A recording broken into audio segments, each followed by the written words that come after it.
find the right people. Yeah, talk to the right people. Talk to the right people and get help from the right people. I follow Tom Klum because I value the information that he shares because I want to apply that to myself personally to better myself. It carries over into that fish and wildlife scene. But you're right. There's a huge gap in what they do and the public's knowledge of what they do.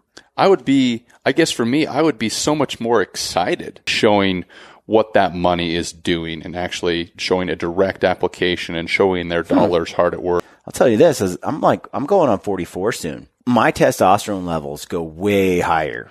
My sex drive is way higher. Right. My swagger, my attitude, my confidence, everything feels better. I just feel good when I'm lifting heavy. Yeah, I know there's weaknesses I need to address, and I think that's the most important part of fitness, right? You're addressing your weaknesses to improve. Mm-hmm. Check. Look at that. Look at that. So nice. Should probably sit up. We're twinning pretty hard today, dude. Dude, I know. Jordan's probably upset. We do have Mountain Ops hat on. Yeah. I love this hat. He has an idea, doesn't he? How he wants this thing to roll out. Very much so. Everything you did before was wrong, Brian. Yeah. No. The thing is I don't get too caught up on the video side because there are very few people who consume the video. Oh, absolutely. Everybody's in their car. They're driving. Like I know Joe Rogan records it. Jocko records. I didn't even know Jocko recorded it until yesterday. Really? I only consume it through just audio. Yeah. So I think a lot of people are the same. In the beginning, it was really critical. Like, not to toot my own horn, but I'm pretty sure that you revolutionized. You were the trendsetter. You were the pioneer of. That's right. I got people into podcast, like hunters into podcasts. Oh, I don't doubt that. I would definitely acknowledge. And I had to use video to do it. Right, because that's what they were accustomed to. Yeah, they didn't want to just listen to you; they want to see you. Yeah, so they consumed it through YouTube forever, for like a year, even some people, year or 2 years, religiously on YouTube, and it's like until they finally were like, "What's a podcast app?" Or they'd show up at my booth and they're like, I hear people say they listen to us, but I don't know where or how. How do I listen to you? And now it's like I can't get them to look at YouTube to save my life. YouTube views are down. Whenever I do that pink lemonade, dude, I run it a little rich. I run it a little. There's more powder than water. It's more Ignite syrup than a. Mm-hmm. But different flavors I like to mix with different ratios. Yeah. I've never been much of a flavor mixer until recently. Yeah, kind of mixing that up. It's nice. I mean, because obviously we sit on a gold mine of products. I mean, totally. You saw the break room. There's cupboards on cupboards on cupboards. Oh, yeah. Yesterday we did the whole taste test of new stuff. I don't know what all went into my body yesterday.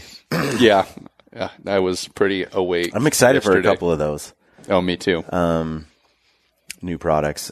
I like mixing the pina colada with the Cameron Hanes pre-workout daiquiri ice flavor. Ooh, I haven't tried that. I don't know why. That'd be pretty good. But I mix half and half of each, and I could get behind that. And I like Cam's because it has it's got more glucose in it. Mm-hmm. And I like that more natural sweetener. And For sure. And I like a little bit of that sugar post-workout. I often take it right after my workout instead of before. Mm-hmm. All right, folks, welcome to the Gritty Podcast. We are in the Mountain Ops headquarters. Yep, it's a... what was the word Jordan used to describe this? A monumental moment? Centennial? No, not that would be a recurring. This is I am in the new podcast studio at Mountain Ops headquarters. Just visiting a little bit this week, and I've got Matt Davis with me. And Matt, you've been on the podcast before. Yep. So I think you've been in the industry so long after having worked for Hoyt for how long? almost 5 years before I came over to Mountain Ops. So, and I've been here for 2. So about 7 years in the outdoor industry. And for those that don't know Matt, let's do a brief about Matt. Let's have you do a brief about Matt. Yeah. Talk about myself. Just briefly, because for those that are listening, favorite thing. Matt he's got passion for hunting, pretty much all outdoor fishing, duck hunting. You're big into the fishing and waterfowl space. Mm-hmm. You're just all outdoors. I like being outside. Yeah. Anything, any excuse to get outside. Plus passion for archery. You worked for Hoyt for a while, and you're heavy into the traditional bow Very scene. much so. You have you're actually a pretty prominent voice in the trad bow, in the Tradlife struggle stick space. I kind of just do my thing and mix it up a little bit, kind of go against the grain on a couple stuff, but I'm always up for trying new things or whatever. But so you do that, and then you're into fitness. Very much so. Absolutely. Big part of my life has been since junior high school, all that stuff, athletics. That's just kind of always been something I've loved, something I've been passionate about, and something I've recognized the importance of having or doing, however you want to form that, to being able to enjoy doing the things I like to do. I like to do everything, right? Whether hiking, hunting, fishing, whatever it is, and your health is a critical part of that. And I recognize that. So what I want to do today because Matt doesn't have any clue what this podcast is going to be about. Yeah. And some of you might think the same thing that I don't know, but I have a plan with Matt today. I want to get into, just so people that are listening, you kind of get an idea. We're going to talk about trad. We're going to talk about fitness. We're going to talk about hunting. Okay. Awesome. Just kind of mix it up. And to get started, I want to throw some questions at Matt. Oh, boy. And we're just kind of go through. I have a whole list here that I want to get into, just to get into the mind of Matt Davis. Oh, boy. Get into the mind. It's a dark place. Into Welcome. The mind. So, Matt. Yes. Let's just start off with this kind of tough question right off the bat. Okay. What would you like to see change in the hunting industry? Oh man, that is a very loaded question. Be careful what you say, right? People might just hate you after. Right, and they probably are going to, because it's funny. It's something I think about all the time. Obviously, with what we do as a business, as Mountain Ops, my role in what I do is mainly within marketing. Mm-hmm. I spend a lot of time, more than I would like to, on social media. And I guess the one thing, I'm trying to think how to word this. I know what it is in my mind, but I'm trying to put words to it. The one thing that I would like to see change is people being more genuine, I think is maybe the word that I would use to describe it. Mm-hmm. It's becoming very saturated with a lot of noise. There's a lot of noise, and it's not so much about, the majority of what's being put out isn't so much about educating and helping and furthering and necessarily being a positive. It's just noise. It's stuff that, I guess, look at this piece of equipment I used to do this, and look at this camo I did to do that. And don't get me wrong, because I'm a huge gear junkie. I love gear just as much as anybody else out there. I see the value in it, and I can appreciate what those companies are doing, and I understand the reason why there's a need to have strategic partners and influencers and everything that comes about that. But it would just be, simply put, without diving maybe too far into it, is this people being more genuine, being more sincere about what they're saying, and not just contributing to the noise, but actually adding a value to what they're doing. Can you give me an example of what noise would be?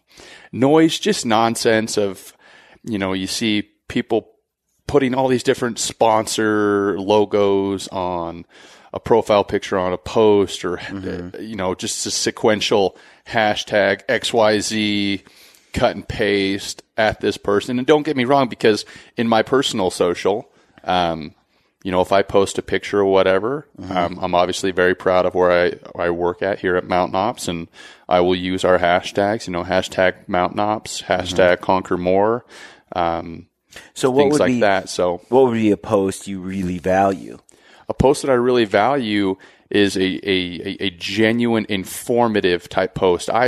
For example, I'm always trying to learn, and I guess this talks a little bit about traditional archery, and we'll get more into that, but I really value something that's going to make me be better in my field, and a great example of this is Tom Clum Sr. I think Tom Clum is a very genuine person, and I have not met him in person. I've never spoken to Tom before, but I see he doesn't post very often, but when he does, it's something that I'm like, man, I need to try that because I want to be better in whatever I'm doing in my shooting. I mean, for example, this is literally last night. I'm laying in bed with my wife and my dogs, and I'm sitting there and, late night thumbing through social media, and I went to Tom's page, and I noticed recently that he'd switched from shooting 3-under to split finger. And so I kind of started watching what he was doing. I'm like, man, from the time I learned to shoot a bow, I shot 3-under, and everyone's like, oh, it's going to help, bring that arrow closer to your eye. Helps with aiming, whatever. And then I'm sitting here thinking, I'm like, well, I'm an instinctive shooter. I don't really aim with my point anyways. Even when I shoot 3-under, my point on is just so stupid far away, it doesn't matter. I'm like, but I thought about the mechanics of the shot, and then I'm like, well, all the best archers in the world, these Olympic grade, Brady Ellis and Ojin Hyuk, all the Koreans, everything like that, they shoot split finger, right? I'm like, well, I can still anchor the same. I can do all those different things. I got up out of bed, and I've got a bag target in my kitchen. And I got up out of bed in my underwear. I went and grabbed my bow, and I went and found an old tab that was split finger, and I started shooting it. And it's on my desk right now. If you look on my desk, there's like 5 different tabs. I saw that this morning. And I'm like, I want to figure that out. But that was a really long answer to a short question. But stuff like that's informative and makes you want to better yourself or learn more about a product. It doesn't need to be like, I shoot this finger tab because it's XYZ. It's talking about, mechanics and education and helping people improve. And there's a reason people are following you, I guess is what I'm getting at. Like, I follow Tom Clum because I value the information that he shares, because I want to apply that to myself personally to better myself. Yeah, I think I've done 2 posts in 14 days on social media. And sometimes I just get where I don't want to interact with people.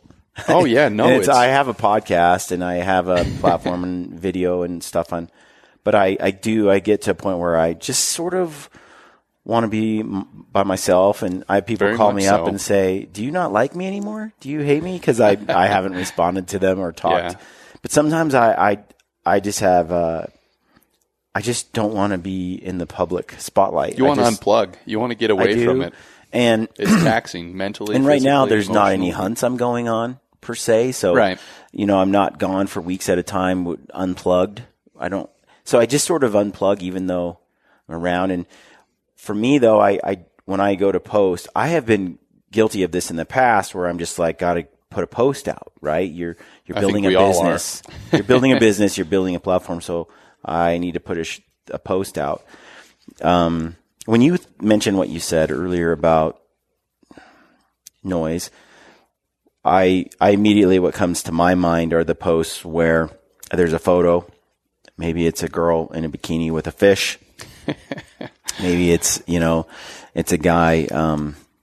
It's nonsense. Yeah. And it's absolute nonsense. And it says something like, Flipper Friday. And it's like, has nothing to do with the fish. It's the topless girl behind it, right? And the fish is really average at best.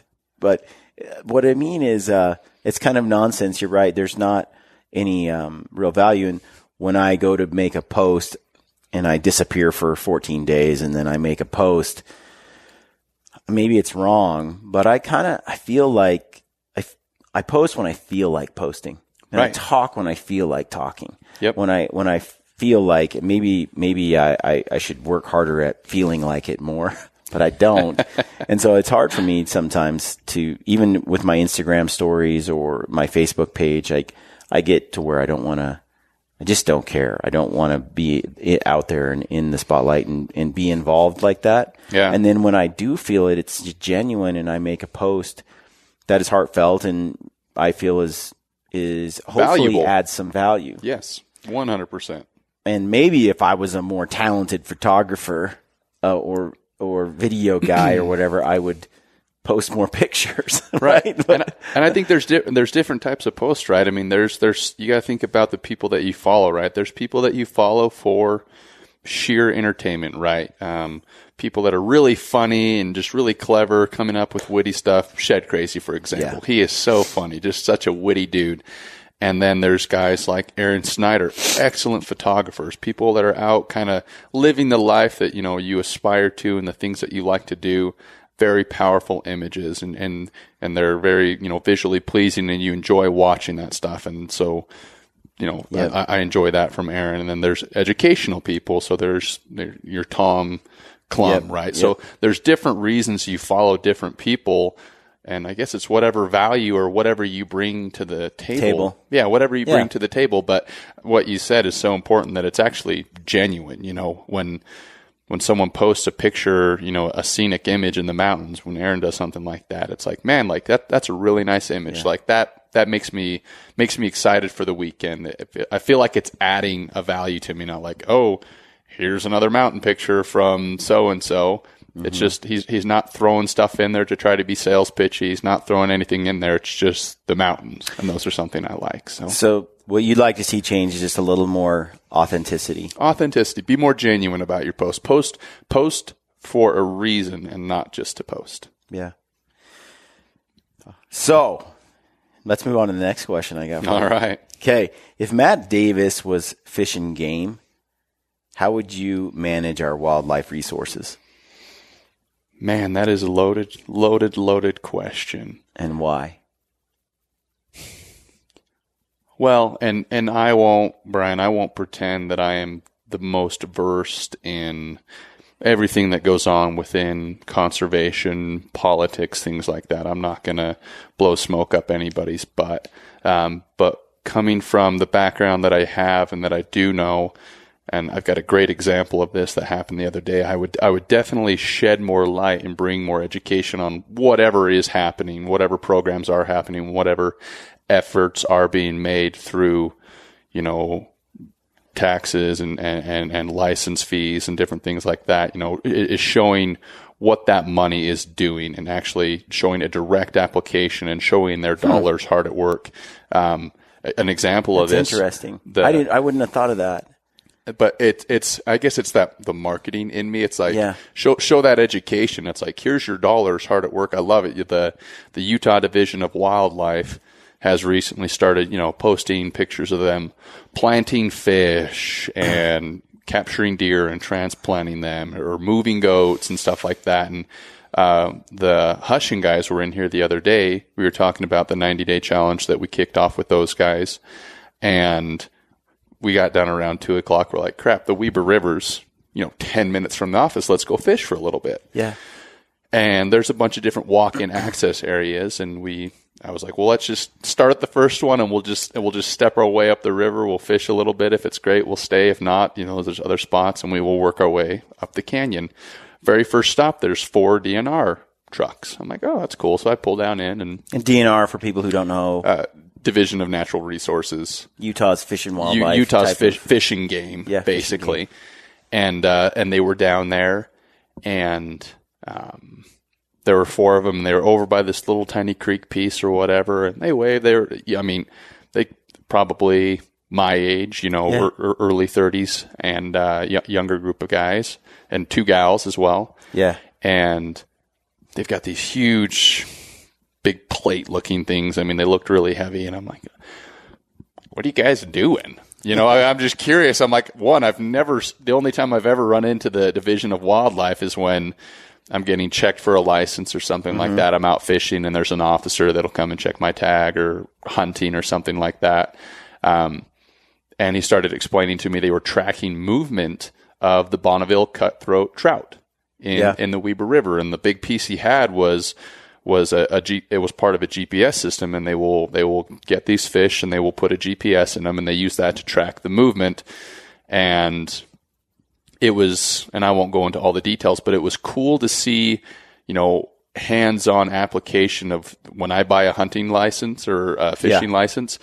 That's kind of what's paying for. And you probably might not think that's really important, but the Bonneville cutthroat trout, it's its survival and the way they're trying to maintain animals and manage numbers. It's like people flying around in a helicopter counting elk type of deal, right? It's they're monitoring these species, making sure that they stay around, making sure that we have them, fish habitat, things like that. And those are things that I really enjoy and like doing. So I guess that's my example and part of my answer. Well, I remember years ago, 3 years ago or so, I took Caitlin to do her hunter safety course in Oregon. And this is before I moved to Colorado and early on in Gritty. And I sat down with Caitlin at this class, and we were going through the class twice a week or something, and so many hours. And they were teaching us about wildlife and conservation and the $100 and the Pittman-Robertson Act and all of this stuff, right? Yeah. And this is kind of pre-podcast world, right? At least in hunting. And before, I think a lot of hunters were aware of some of these things, right? Yeah. There's been a flood of information in the last few years around this topic. So a lot of people understand that where hunter dollars go, how the system works. And they've learned a lot about conservation, public land, and federal versus state management, all this kind of stuff, right? But back then, it wasn't out there as much. Yeah. I remember sitting there and seeing they handed out all this pamphlets and all this stuff, and I'm like, none of this is public. Yeah, nobody knows where to find it. Nobody knows about it. There's no marketing done. Like, why didn't I know this? Yeah. I felt like that. And again, I mean, I don't want to take away, like I want to take extreme ownership of that, right? Like I should have known. Right. It's something I'm passionate about that I love. I should have known. But it's interesting you bring that up as something, if you were in fish and wildlife, that you would do differently is market more. Yeah. And I gotta wonder if, like, as hunters, I see this where, I did a post yesterday about the Second Amendment. Right. We're talking about that this morning. And it's a little, some people might consider it political. They consider it, I don't know. It's personal and it gets touchy. Very much it's so. Not about like which broadhead I like to use. It's how very to tune your emotional. bow. It's an emotional right. conversation. It's pretty deep at times. And I think we as hunters tend to want to abstain from those arguments. Like just cop out. We don't want to, like, let's just stick to hunting and what I like to do. I don't like to get into politics, and I don't want to get into debates with people, and I just want to fly above the radar. I want to stay in my comfort zone. And I think that's just the personality of a hunter. Very much so. I would agree with that. We just want to keep it real, do our thing, get out in the wilderness, be simple, live simple. And unfortunately, though, we live and I think it carries over into that fish and wildlife scene. It's like they're doing biology. They're checking fish stats, they're tracking animals. Animal movement. And all that. Spawning, everything. But you're right. There's a huge gap in what they do and the public's knowledge of what they do. I guess for me, I would be so much more excited, I guess. You know what I mean? Like to hear that information and see that content. And when we say the word marketing, we're not saying to necessarily drive sales, but more so build awareness and provide further education. That is a part of marketing for sure. Not just, they're trying to sell more licenses. No, we're trying to create awareness and educate. there are a couple fish and wildlife agencies or game and fish agencies that I think are doing a pretty dang good job, and their state knows a lot about what they do and appreciates what they do, and hunters know a lot about what they do in that state. Correct. Which states do you think do a good job? Man, with that marketing, with that marketing, that have a good relationship with the general public. With the general public, I would say, in my opinion, probably Arizona and Colorado. I don't know, when I go to buy out of state licenses, I think Wyoming does a pretty good job as well. I guess just the user friendliness, the information, and like I said, I'm not I'm not some spokesperson for the political side of hunting and fish and game or anything like that. But that's just my experience, I guess. Arizona. Yeah. Arizona stands out to me. Yeah. And that was the first one I said. I mean, I see so much. They send emails out regularly. Yep. They have their periodical that they publish. Their fish and wildlife folks are just hardcore biologists. They love what they do. Yep. And it's interesting you mentioned that, because I just got done hunting with all the guys, like a bunch of dudes from Arizona Fish and Wildlife. Yeah. And they invited me to go to Arizona because of the podcast platform and trying to create awareness. It's their form of marketing. It's amazing. They're like, come on down. Let's talk to the public through your voice and your platform about what Arizona has to offer. Help people learn how to cook. We had Hunt, Gather, Cook on. We had Hank Shaw, who's just amazing. We shot non-traditional or counter-cultural type animals like coatimundi and javelina and ducks and upland birds. We did it all, and all in the same month, right? Same couple of weeks, and then we ate all those foods, and it was very educational, informative. It was fun, and I think I got to applaud Arizona Game and Fish for what they do, because that bleeds over into the public. If more people now go and they take their kids out, and they're like, kids are shooting jackrabbits, and they're coming home and they've got, duck, the buck moose or like pheasant, quail, cottontail, and they're opening Hank's books, and now they're like following along, and now they're cooking jackrabbit, and they're making like stellar meals out of it. It's like all that stuff just over time. It's a great way to market it. And I think that, and they deliberately, Arizona Game and Fish went out of their way to put dollars aside to market. Right. They had a specific budget. And I don't know that a lot of them have a budget for that. I'm not criticizing them either. I don't know what all their constraints are. No. But I think I didn't even think about that until you mentioned it. I think that's insightful, because it's not, if you're a scientist, if you're a biologist, if you're law enforcement in a way, you're not a marketer. No. Right? Like, that's not their strength. That's not their mindset by any means. So, but it's actually, in the world we live in, where so much is, so many policies and so much is determined by perception. I was just going to say public perception. I think it does not only good for the people that are spending their dollars, but helping raise awareness, and not raise awareness like they're changing the world, but it's shedding a very positive light when you can do it in a tasteful manner to those that maybe don't hunt. Yeah. The people that aren't doing those things. And it's this isn't a bad thing. This is a good thing. It kind of goes back to your first comment on people being authentic, genuine, or making posts that really matter. Because this isn't to say that fish and game agencies are failing, or anything like that. It's like, this is something they could improve on, but it's also doesn't absolve me of my responsibility to search out the information on your own, right? Well, and every hunter is a spokesperson. Correct. So every hunter can also make that difference. I agree. Okay. Next question.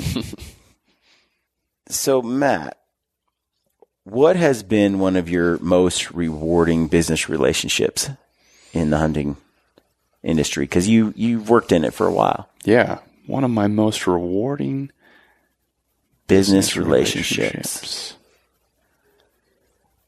Oh man, that's a loaded question.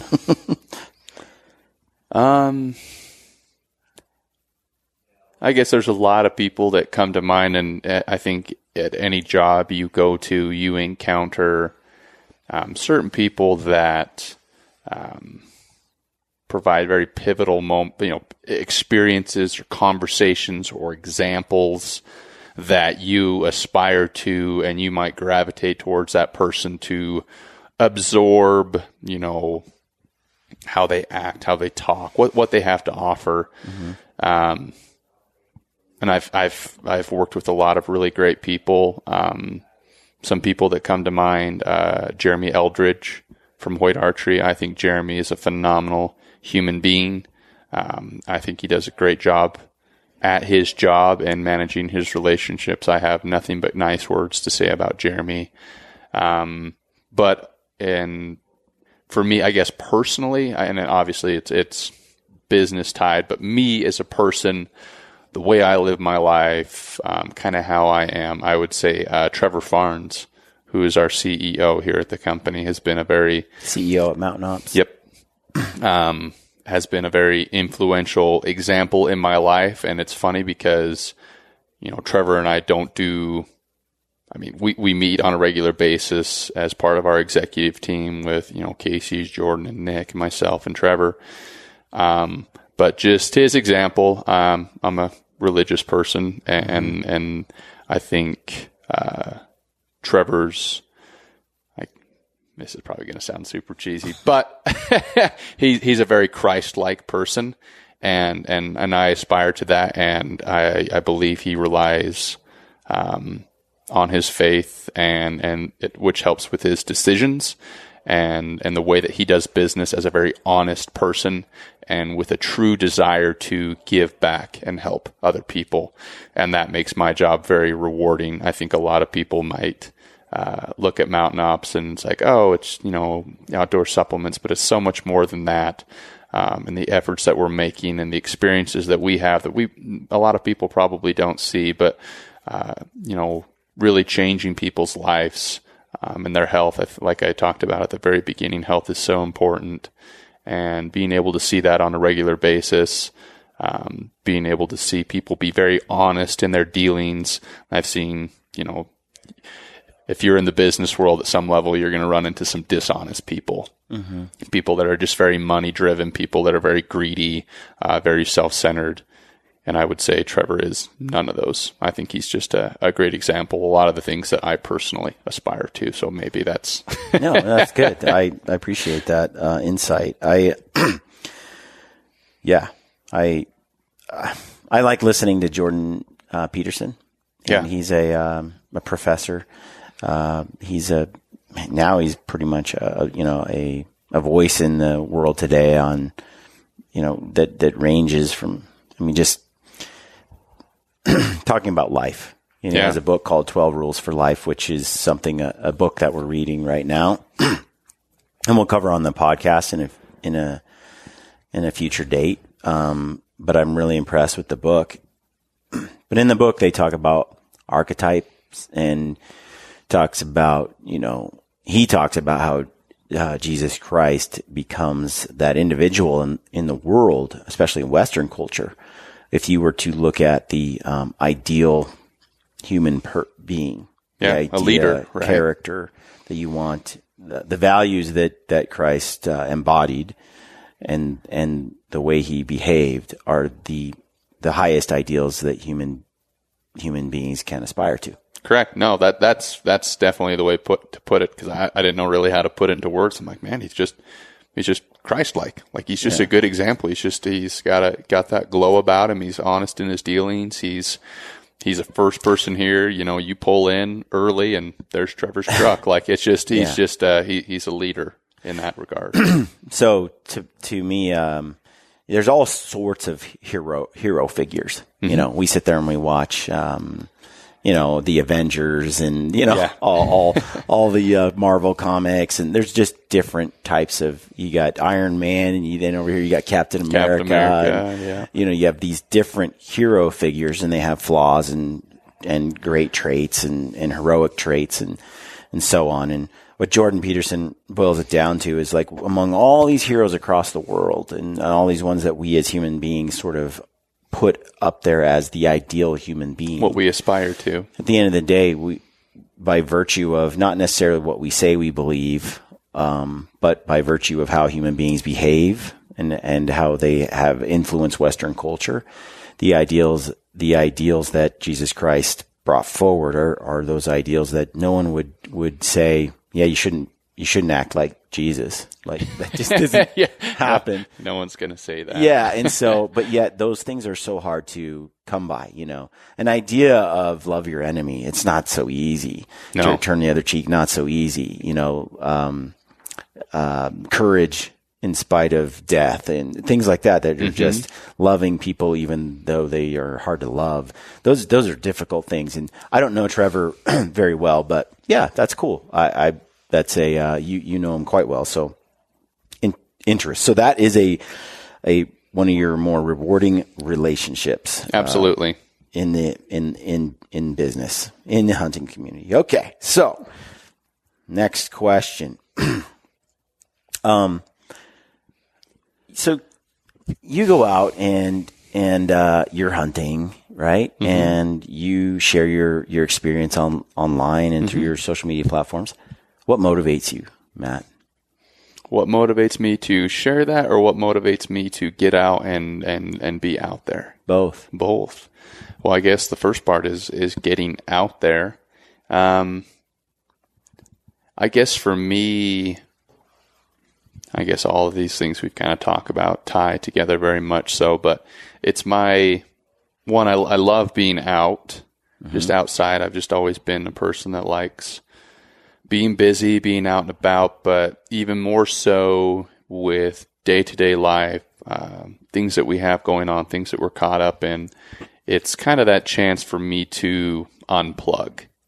And a lot of times, we'll take pictures and stuff like that, but man, it's just really a chance for me to disconnect from that noise and kind of get a spiritual recharge, if you will. That's I guess my therapy for myself more than anything, and that's why my wife's so funny, Darby. She's like, you've always got something going. You've always got a reason to be outside. If it's August to December, you're hunting, and then you're waterfowling, and then you're chucker hunting, and then you're fishing, and then you're turkey hunting. And it's just one circle or cycle that never ever ends. And it's like, because I gotta recharge. I gotta be able to blow off some of that steam. And I like to be a happy person. I like to be a kind person the best that I can. And I exercise so I can manage my stress levels and stuff like that. But I guess for me, that's being able to get outside's a big emotional recharge for me. And I love it. I love the fresh air. I love the exercise. I love enjoying everything that's out there. There's such a variety of things to enjoy. And I feel very fortunate to live in Utah in a place where I can walk out my back door and do most of the things that I really like to do. So I feel like it would be,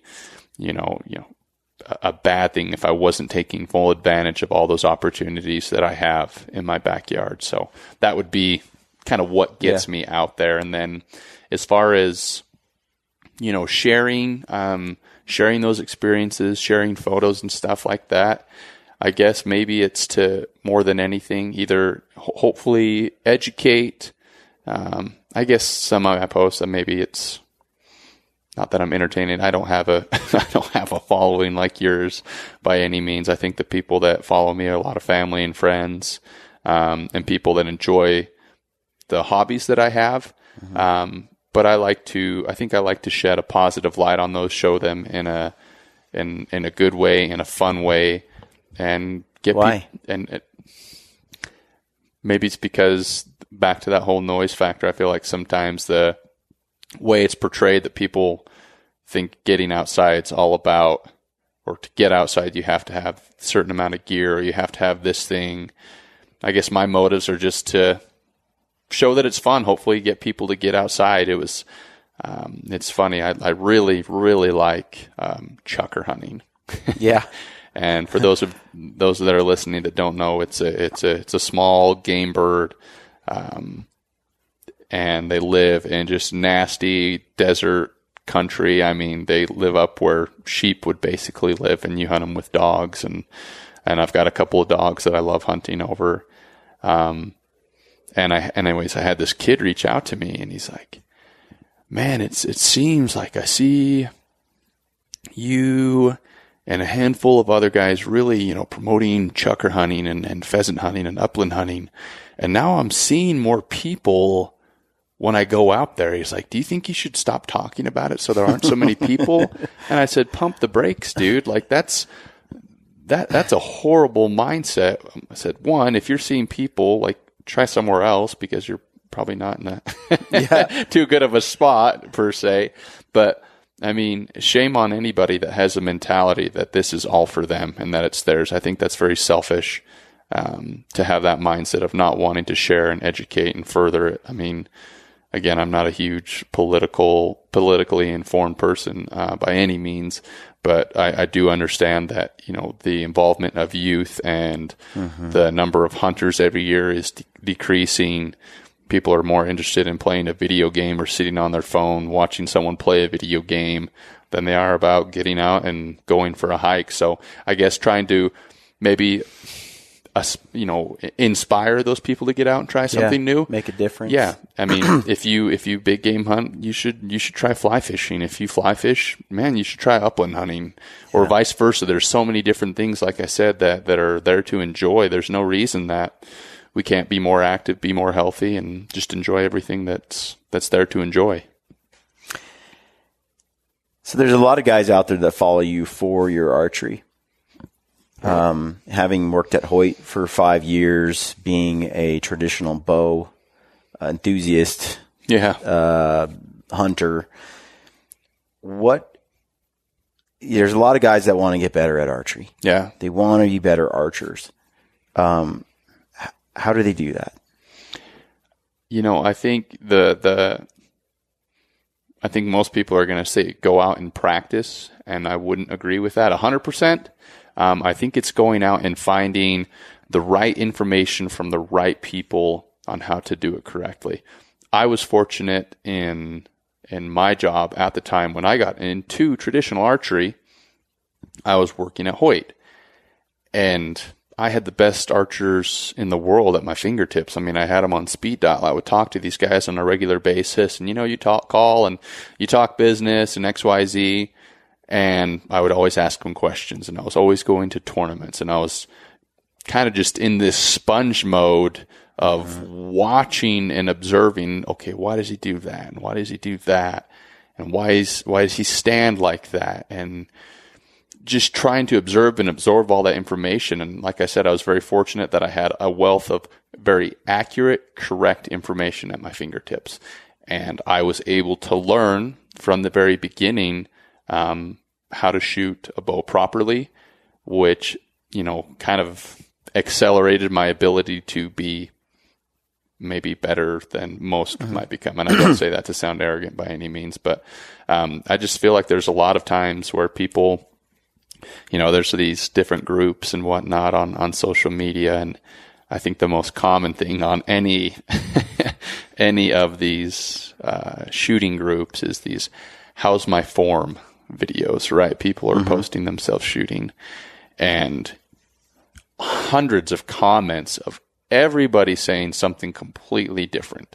You got to do this with your hand. You got to do that with your hand. You got to do this with your stance. You got to do this with your anchor. You got to do this with your hand. Shoot split finger. Shoot 3-under. Shoot this. Shoot that.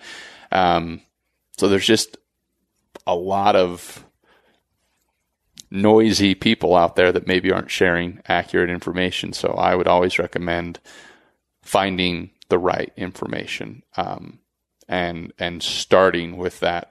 It's fun to jump in And I think a lot of time we are emotional creatures as human beings. We get very emotional. We get very excited about something, and we just want to jump in and do it, right? We just want to jump in, and we're going to learn as we go.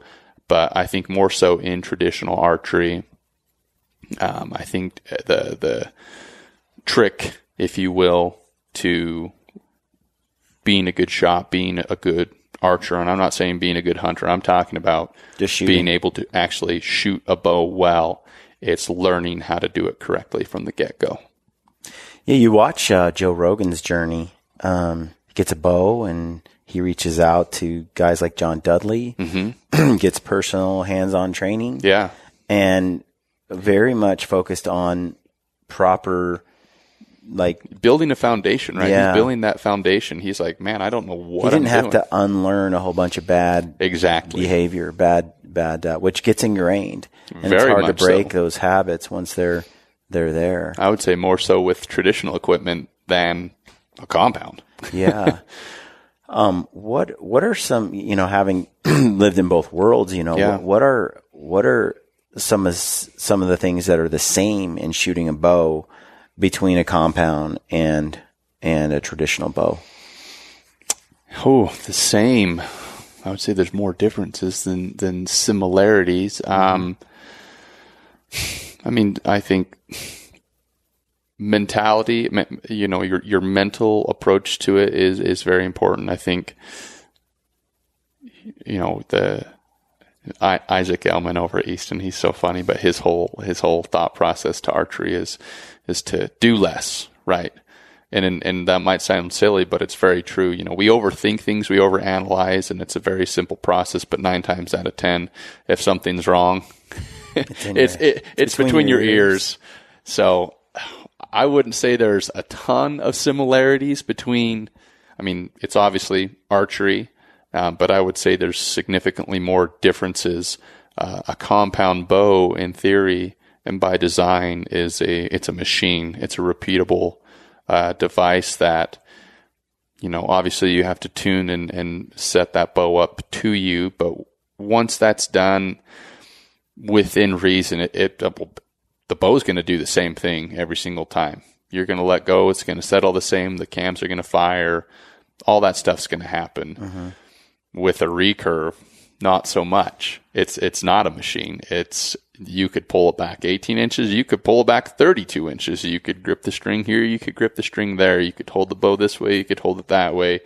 Tiller, string silencers, knock height, all these different things, I would definitely say. And you can get super techie on compounds, don't get me wrong, but I think as far as, shooter input and the consistency between the two, a compound's obviously way more consistent than a recurve. Well, Aaron describes it as a compound having a lot of catching features. Right? Yeah, it's a lot of safety nets. Safety nets. Yep. That's a great way to describe it. And guides, like training wheels, like not to insult anyone who's a phenomenal, who's a compound bow shooter, just comparing the two. They have their different, their different pros and cons. But yeah, when you come to full draw, it's the same draw every single time. Yep. It's the same speed, that launches the arrow the same way. When everything's tuned, you're getting it's really user input, and that user input is even better because your fingers aren't twisting off the string wrong, right? Because you got a mechanical release, there's all these things that go into it, and so I think a lot of people are pretty aware of the differences between the two. Yeah, but the similarities are a little more nuanced, I think. But I think they have a lot of similarities in terms of this. A lot of the same principles that go into aiming and shooting any weapon, whether it's a gun, a handgun, a rifle. The focus properties, more so of and it's not the equipment, it's the mentality and the approach to it. I would agree with that. And how you learn. I think that's also the same thing. Like Joe kind of did with the compound, what you're saying to do with find the right people. Yeah, talk to the right people and get help from the right people.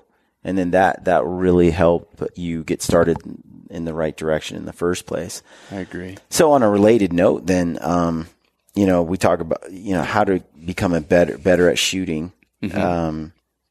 and you're mentioning the right people, learn the right way from the start. Yeah. I think Aaron did a good job, and the right people. It's hard to go wrong having Tom Colum Sr. Coach down the street, a level 5 coach, helping you the whole time. So that helps. But tell me this: how does someone become then an individual who can make a shot in that moment of truth on the hunt?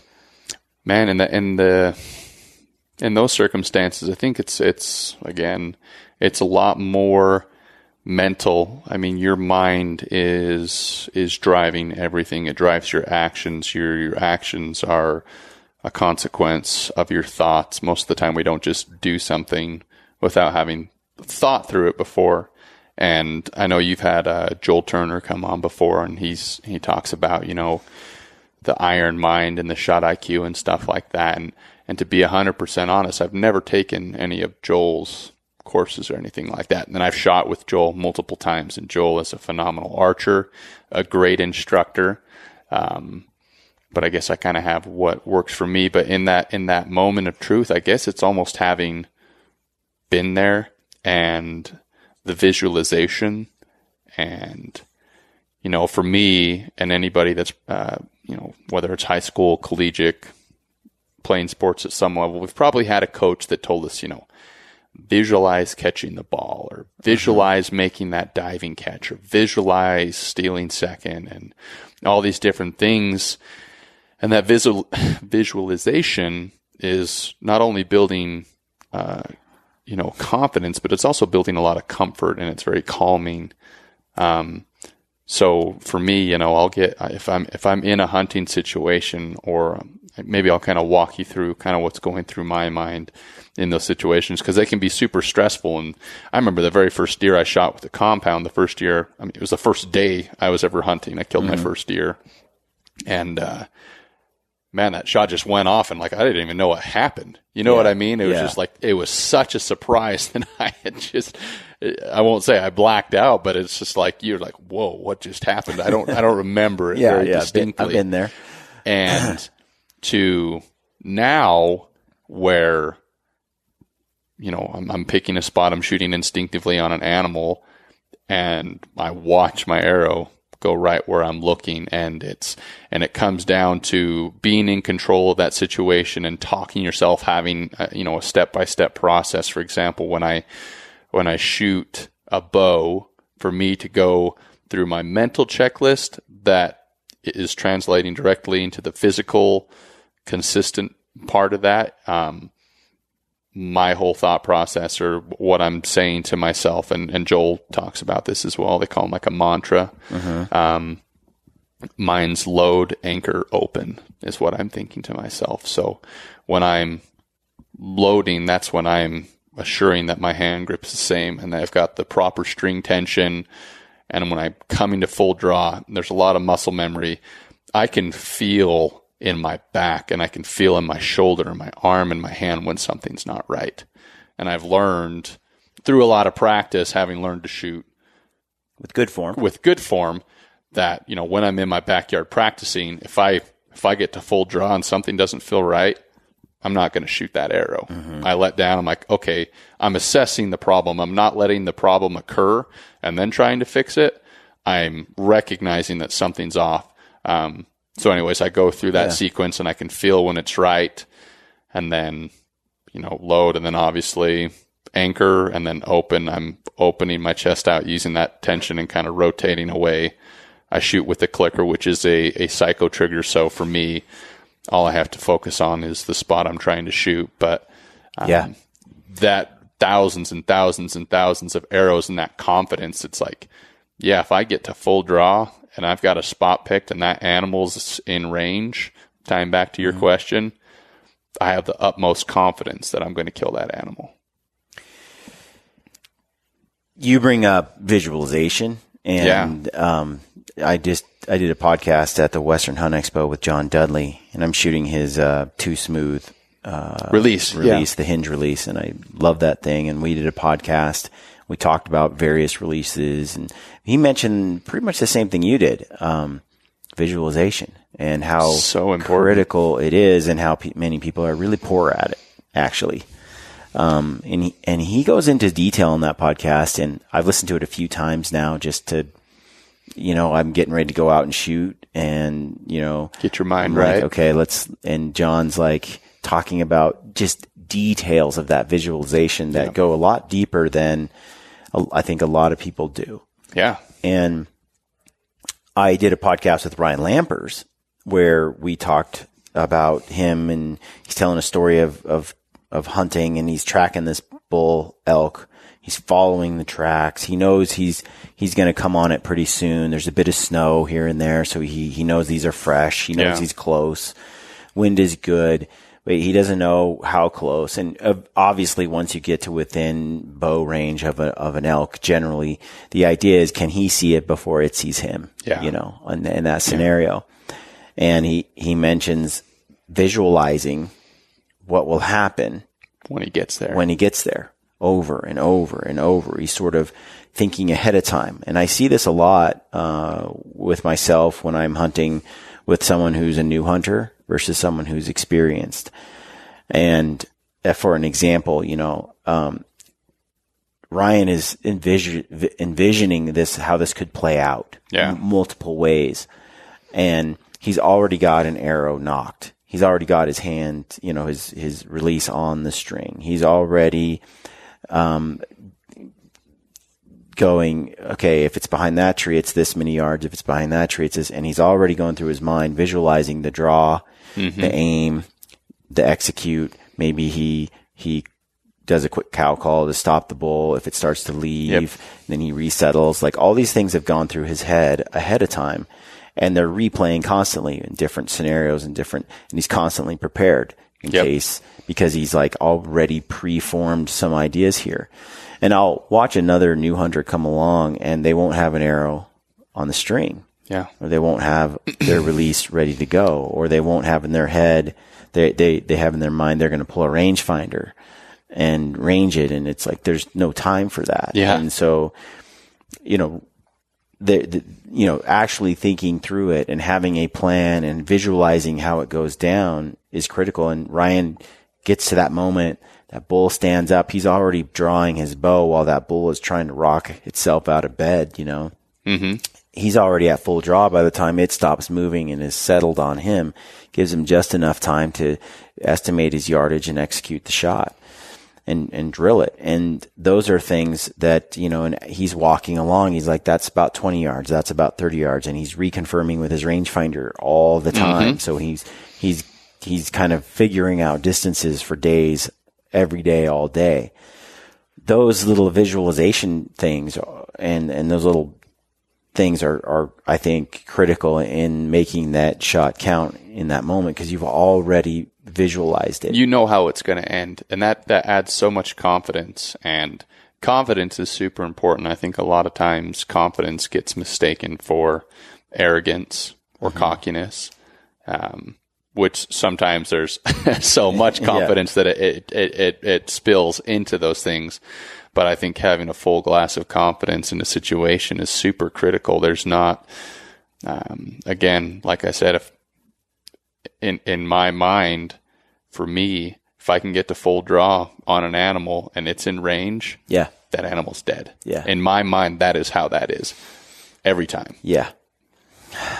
So, here's a question. Okay. What in your hunting arsenal are you bad at and you would like to change? What am I bad at? I would say I am like a super minimalist. And that might be good in some ways, and that might be good bad in other ways. But I've got myself in situations where, because I was trying to go so light, or I was trying to, I like to hunt very aggressively when I do hunt elk, deer, whatever it might be. So I like to be light and fast, and I've gotten situations where I didn't have everything I needed to have.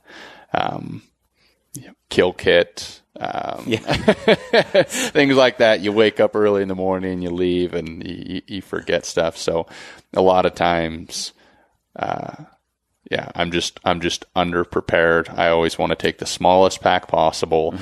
I don't think I own a pack that's over 3,500 cubic inches, and I see these guys heading up the trail to go hunt for like 2 days out of a 7,500 cubic inch pack. I'm like, good heavens, what do you have in there? Like, yeah, it's probably stuff they need, maybe not all of it, but yeah. But I show up with a fanny pack expecting to pack an elk out, and things don't go well. So, all right. So I guess that would be. I'll know better if we go hunt together. Most of my buddies always joke they have to bring my food for me. Matt always eats my food. Well, and speaking of that, it does. Yesterday we had lunch, and there was a comment like, you always eat everything in sight. Yeah. Let's talk about fitness a little bit. Let's transition to that, because we're both like big into that. And, you've been working out, like you said, since forever. Yeah. And, it almost surprises me, people who don't exercise or get after it or really try to push their body to a certain level. Like, I can't cope with stress and other things in life. I just don't feel good. I don't feel masculine. I don't feel badass. Like, there's just and it slips because I'm so busy with work and Gritty and travel and these different hunts. And there's a different fitness, dude, that comes from the way I like to train in the gym and hunting for 2-3 weeks straight on the mountain with a backpack. Completely different. And for me, I've come to the realization that as much as I love being fit and hiking all day, every day with a backpack, it's something I want to add to the quiver, Right. But it doesn't supersede the fitness I get from being in the gym. Right. Do you feel the same way? I feel the same way, and I think everybody's different, very much so in what your dietary needs are and what your supplement needs are and what your physical needs are. With your particular body build, with my particular body build, in our minds, we have certain, I think, fitness goals and things that motivate us. For me, being able to hike really fast, that doesn't excite me. But getting under a barbell and be able to move some weight quickly, efficiently, and powerfully, that excites me. I get excited about that. That gets me out of bed at 5:30 every morning to to go to the gym before work. I think we all have different fitness goals, but for me personally, through trial and error, again, this is coming back to everybody's bodies are different and finding what is going to work the best for you. I feel that my fitness in the gym allows me to perform better on the mountain, both cardio, packing animals out, packing camp in, hiking, etc., than if I was to just focus on, 30 minutes of cardio on the Stairmaster every morning, or with a weighted pack height or whatever like that. And that's just, and I experiment with that all the time. I always feel like maybe now I'm at that point in my life where that will be important. Yeah. And there was a while ago, I saw Josh Bomar, who's just, the guy is super, super fit from a physique standpoint. He's like, I do 40 minutes of Stairmaster every morning. I'm like, dude, I work out for 40 minutes every morning. Like, I gotta go to work, Yeah. So I'm like, well, I'll do 20 minutes on the Stairmaster, and then I'll go to my weightlifting routine. And my body didn't respond to it. Maybe I'm overcritical of my body and the way that we judge ourselves, but I didn't feel like I looked as good. I didn't feel like I was as strong. I didn't feel like I was as cut, as lean as when I was just going straight to, I would go sit in the sauna. I would stretch out whatever muscles I was about to go do for 10 minutes. And then, immediately hit the weights. Yeah. And I feel that that's what my body responds to so much more. Right. So much more. No, I think that the more I learn about the human body and diet and exercise, the more I realize how different each person's needs are. Very much so. I'm a big fan of Rob Wolf and the Paleo Solution, and I've read a lot of Rob's stuff, and he has a podcast, the Paleo podcast, Paleo Solution podcast, and I've learned a lot from him years ago. He was on Joe Rogan's podcast a while back, and he was saying, yeah, I used to think I knew all the answers, and that basically these are some, things that are just blanket for everybody. Yeah, just a generic cookie cutter approach. And he's like, the more I learn, the more I realize how different each person is. So much. And the needs vary. And so I have found that what works for me doesn't necessarily work for someone else. But all of it's good. Like all fitness, all diet, like all of that stuff that is kind of, I might. What I found now, what I encourage people to do now is, hey, dude, just get after it.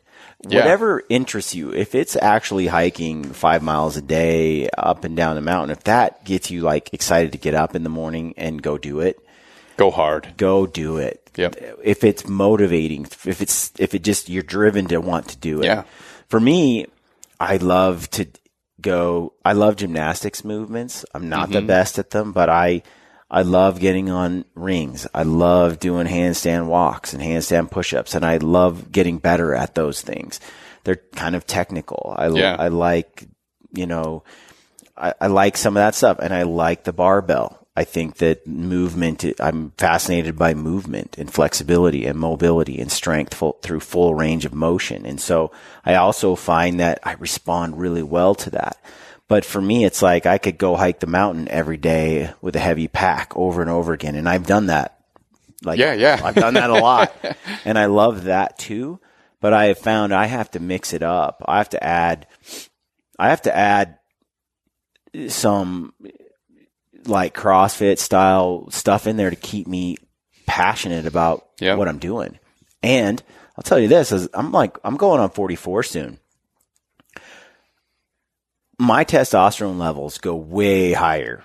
My sex drive is way higher. Right. My swagger, my attitude, my confidence, my everything at 44 is a lot more intense.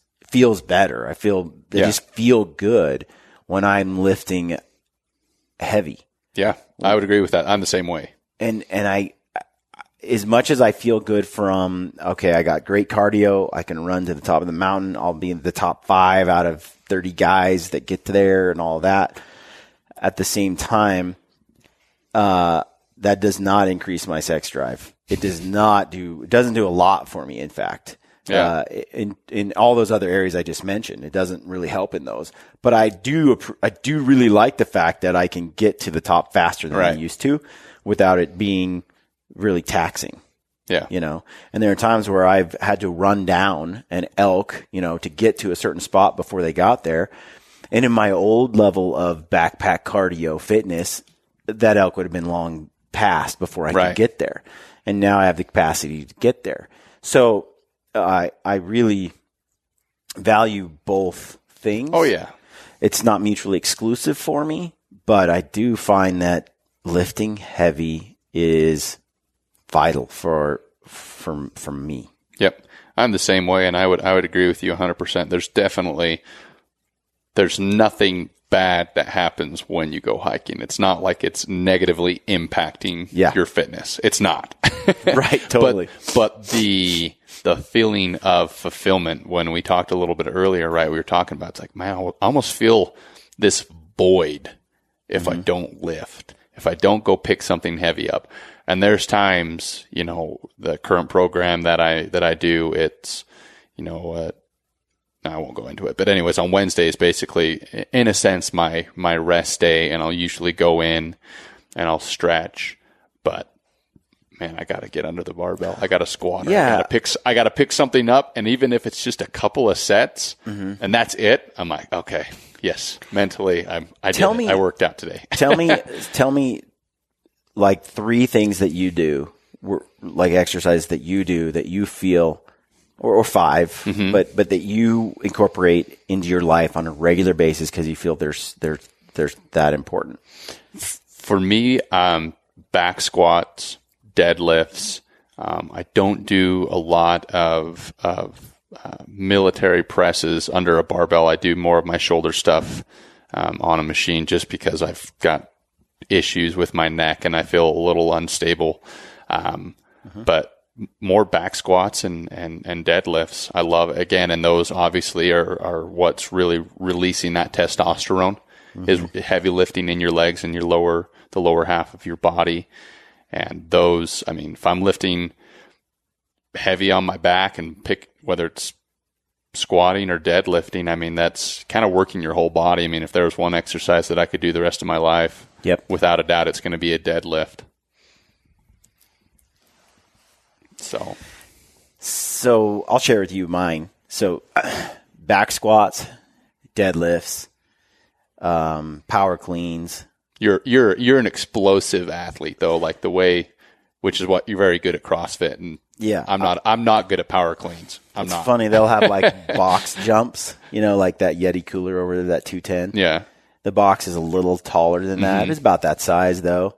And they'll be like, okay, it's box over jumps, you know, in the midst of something else, and you're looking at a 24 or 30 inch box and people will jump onto the box and then jump off the box on the other side and jump back on the box and off the box. Yeah, or step up and over. And they'll be doing that. And I'm like, just go over the whole box. Just jump the box. Don't touch it. Yeah. Don't You're touch wasting the energy. Box. Just go boom, boom, boom, boom.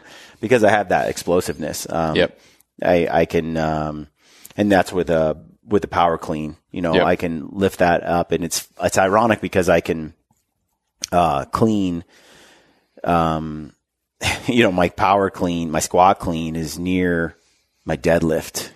That's wild, man. And then a lot of people can hang clean more weight than they can power clean, or at least once it's at my waist, I'm screwed. But I gotta explode from the ground. Like there's a whole, I don't know what it is, but I have that rubber bandy, like springy explosiveness. Yeah. So I just find I respond really well to cleans, and same with like a jerk at the top.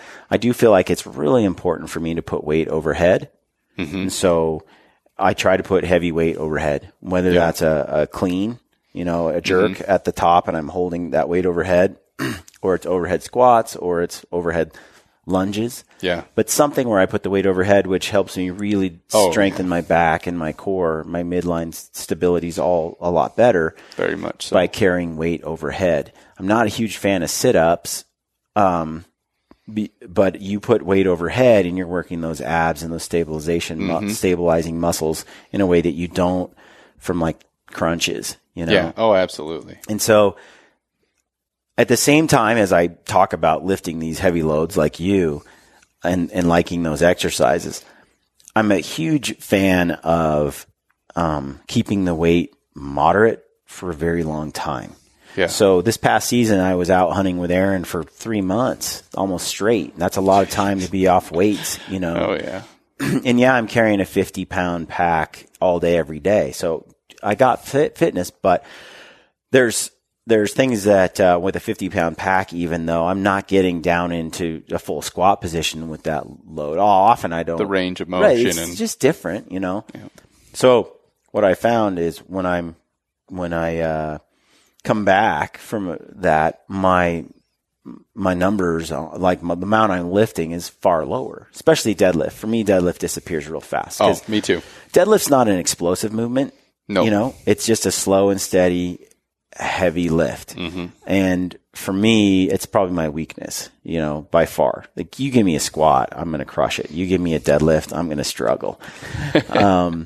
And so these things go away pretty quickly.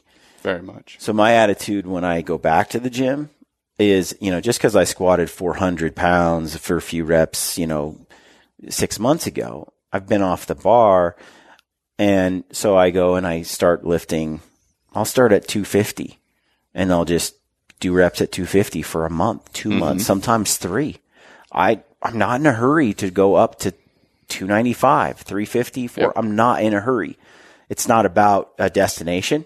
It's about just getting under there and feeling the load. And I think building that base over a long period of time has been a key to me maintaining, like never getting injured. Oh, so much so. I mean, I'm still pretty young, and I don't have a fitness partner. I don't work out with anybody right now. So the amounts of weight that I'm lifting versus what I was 2 years ago are, not, I can still move a lot of weight, but not as much as they were because I didn't have someone there with me to spot me or help push me in that regard. But for me, I really like shooting my bow. Like I said, I don't do military presses because I don't want to hurt my shoulder. I don't want to kink my neck because then I can't shoot my bow. Yeah, I love that. That's so fun to me. That's super important to me. I do fitness so I can be a good archer, so I can be a good hunter. So yeah, there's a lot of lifts where right now I just have a max number and I don't lift over that. I'm a big fan of strength through control and being in absolute control of that movement from start to finish, from the moment it's off the rack to the moment it goes back on. I'm in absolute control of that, and my body responds great to it. I mean, I'm not fluctuating in weight. Maybe I'm maintaining, but I'm happy at the same time with what I have, and I know that when those opportunities or those desires or those motivators to reach a certain number on a certain lift are there, that to what you said, I've built a foundation. I've got a very solid foundation where I feel like I'll be able to reach those numbers a lot quicker. Jocko Willink did a great, I like his approach. He's common sense, and he did a podcast on the Tim Ferriss show where he was a guest on Tim Ferriss. It was recent, maybe a month ago, maybe 2 months ago, but I think Jocko was a guest on Tim's podcast. Go check it out, folks. You should, if you haven't heard it. He talks on his own podcast, but on this podcast, which was not his own podcast, it's a great show. And he mentions what his workout routine is. And one of his philosophy on this is I'm the same way. Like, it was cool to hear him say it because I'm the same. Because you get into CrossFit like I have been for 8 years or so. And it's easy to get, especially the first 3 or 4 years, to feel these gains and this changes, and you want to push your body, you want to go to these limits. And what I realized was, 400-pound squat is a little over 2 times my body weight. I'm like 190, 185. And so I can't squat 400 pounds. So I can't right now either. But there's a time when, I could. Yeah. But 2 times my body weight is a great number, right? Huge. And I hit that number and it felt good. Yeah. It's not like a struggle. I could just do 2 times my body weight once or twice a week, and there was but trying to get to just 5 pounds more or 10 pounds more, 20 pounds on that lift, you're starting to really go beyond my genetic capability. Like, you're pushing the limits of really what I can kind of comfortably just hit without, because Jocko's like, at some point you get to a point with an exercise where you're like, okay, he can do like, I don't know, some insane number of pull-ups in a row, right? He's like, for me to try to get to where I can do 3 or 4 more beyond that, now I've got to like seriously dial in how I eat, how I sleep. I have to dedicate serious hours to the accomplishment of that. And once he gets to that, he's like, the gains are not worth the cost. Yeah. Oh, yeah. There's a point of diminishing returns within that, right? And I think that's the same for me in fitness. So there's certain things I want to be able to do. And then it's like, why do I need to do 3 times my body weight on a squat?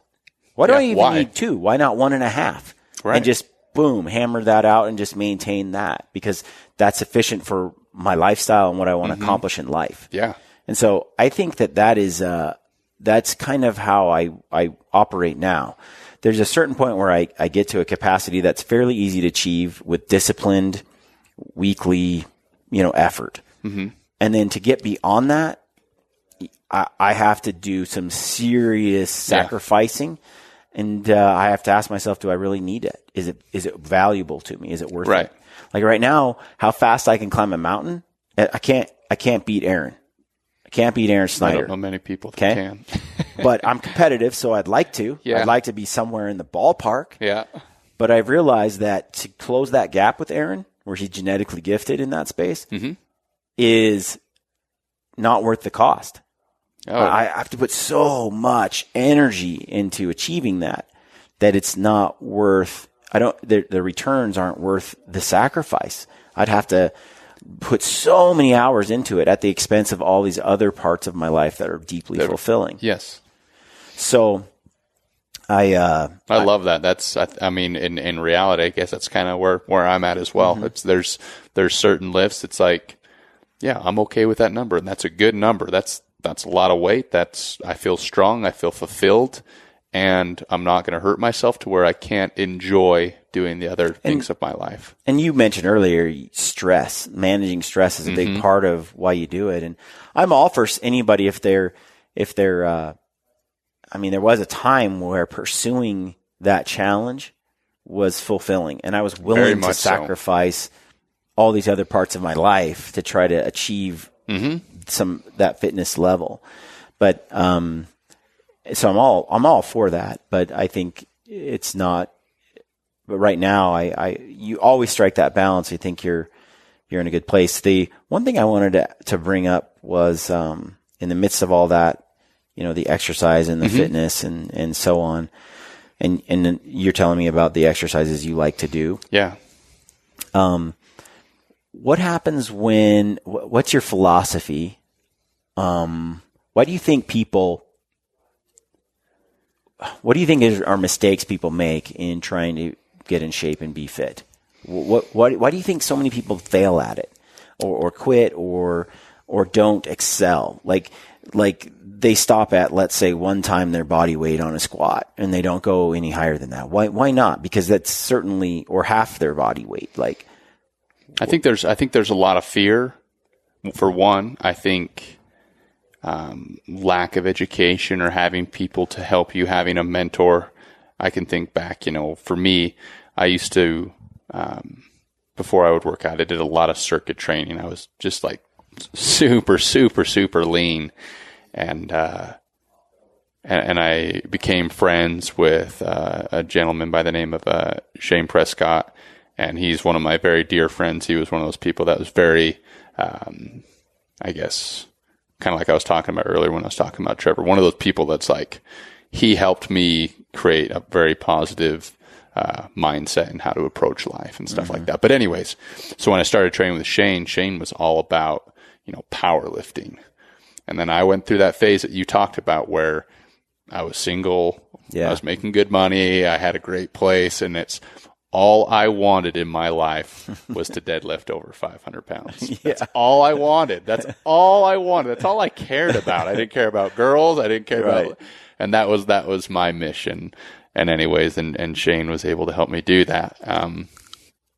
But so heavy, dude. But it was having the right person, and on so much of everything, you're talking about, you have a God-given talent of explosiveness, and the skill that's required to do an efficient power clean is, I would say it's I can do power cleans and I can move quite a bit of weight, but not as efficiently as what you can do.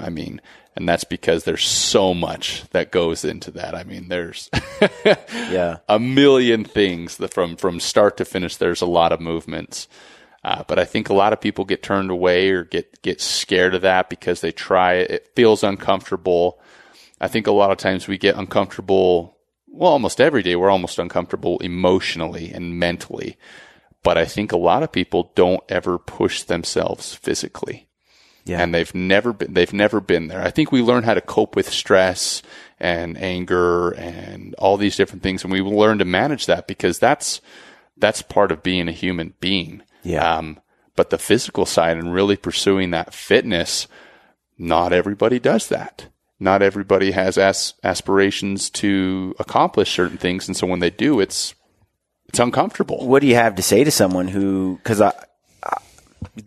I was just talking about this yesterday. It's hard. It's hard. Like, I've gone back to CrossFit for about 6 weeks after taking a long break. Yeah. And it's almost so discouraging that I almost want to just, there are days or weeks even where I'm like, I suck.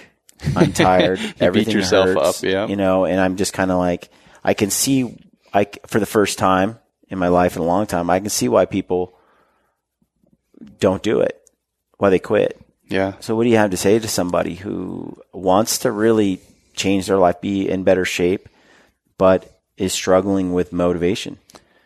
You know, for that, you know, my favorite saying is Rome wasn't built in a day.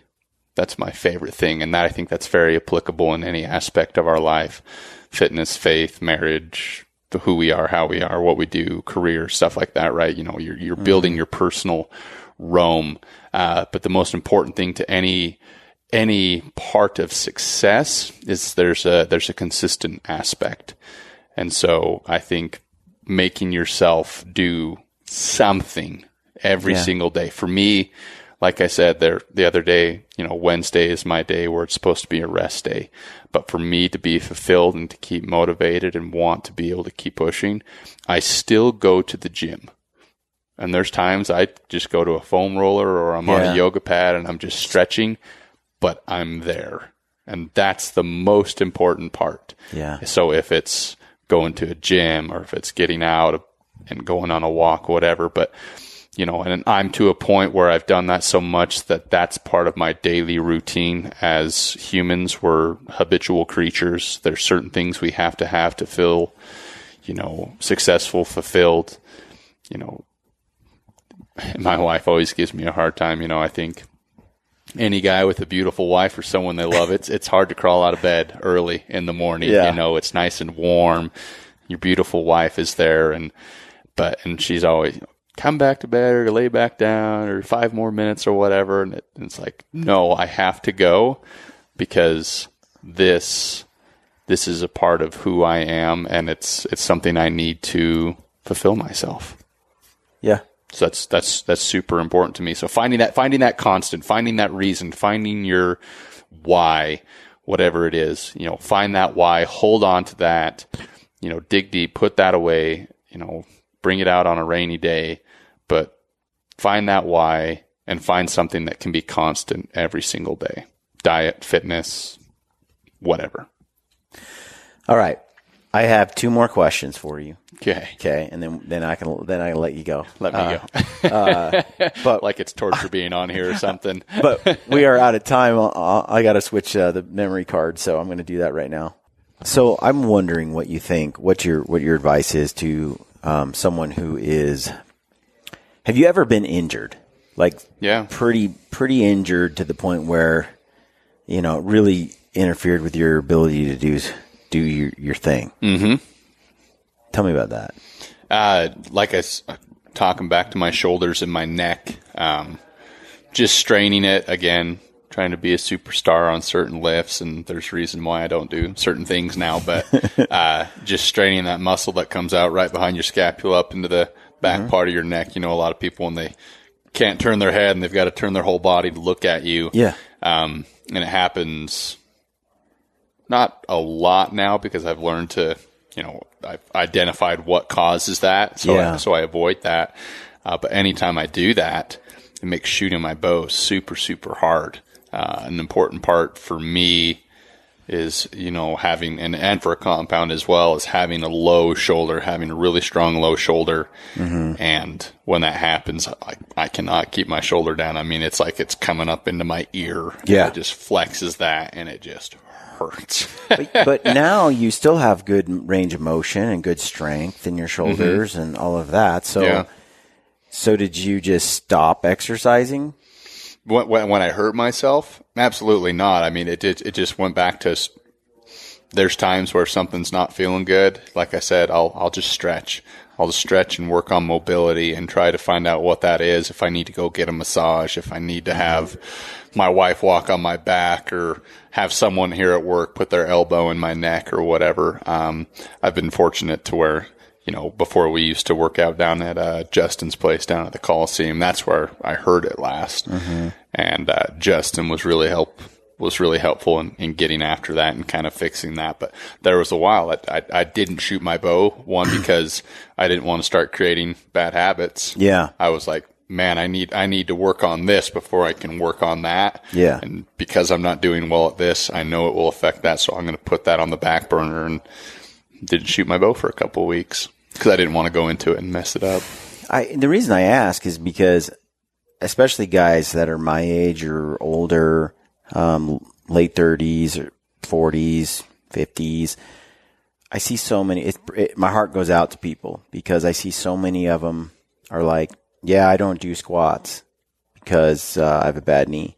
I don't do push-ups because I got a bad shoulder. I don't do XYZ because I have this problem, or I don't hike mountains anymore.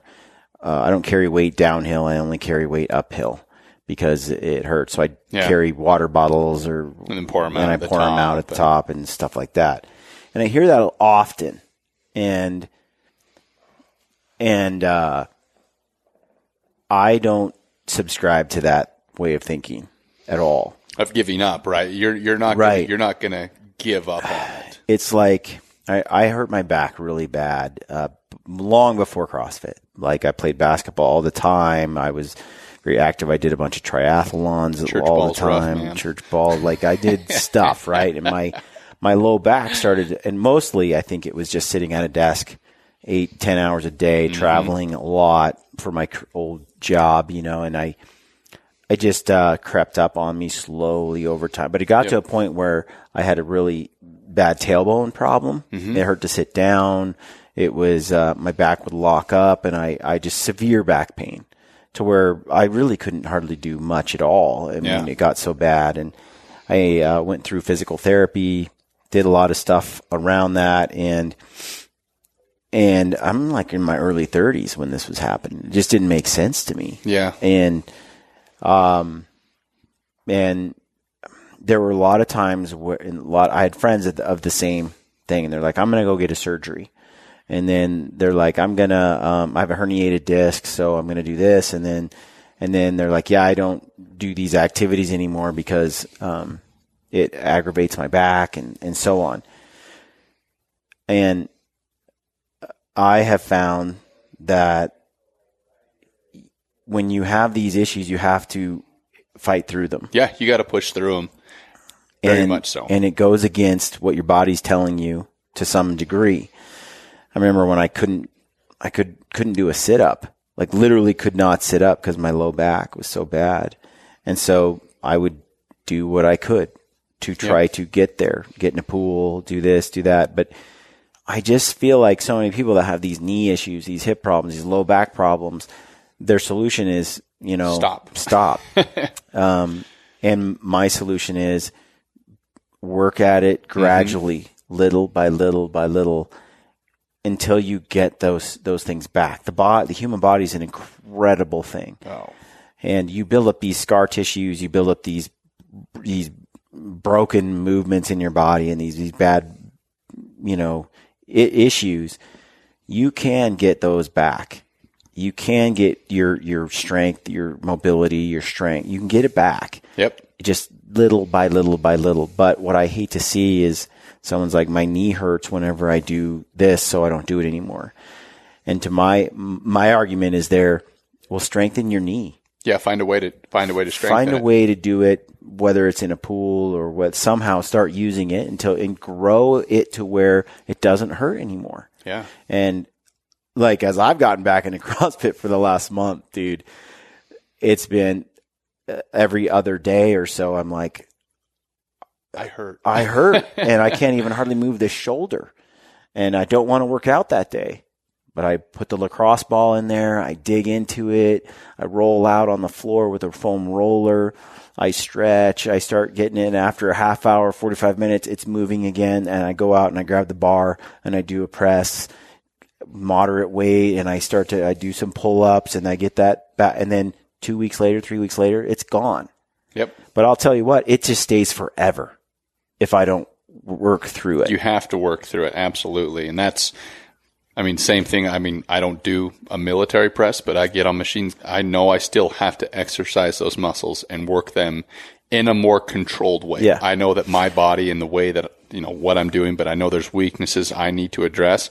And I think that's the most important part of fitness, right? You're addressing your weaknesses to improve. Mm-hmm. So when you hurt yourself, well, that's your weakness at that point in time. Right. It's not life ending. Right. And I think people have to do things to strengthen to strengthen those parts. Right. A risk in that is that people will alter their mechanics, their biomechanics, their movements because that shoulder isn't moving correctly, right? And it's locked, so they can't get this arm all the way extended. So then they'll work out, and their idea of working through it is just to work to now tilt their body sideways and put this arm up. Now they can do it.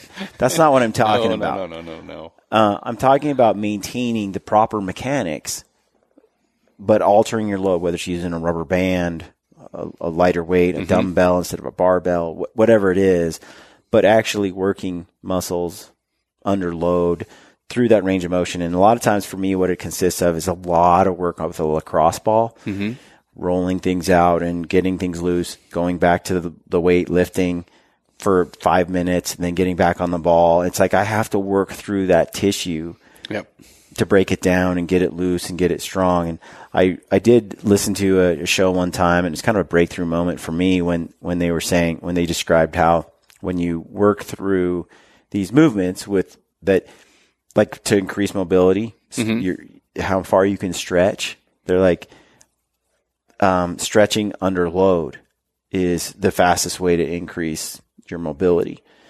So if I just stretch, bend over and touch my toes, that's not going to increase the length of my muscle the way it would if I had a weight incorporated into that stretch.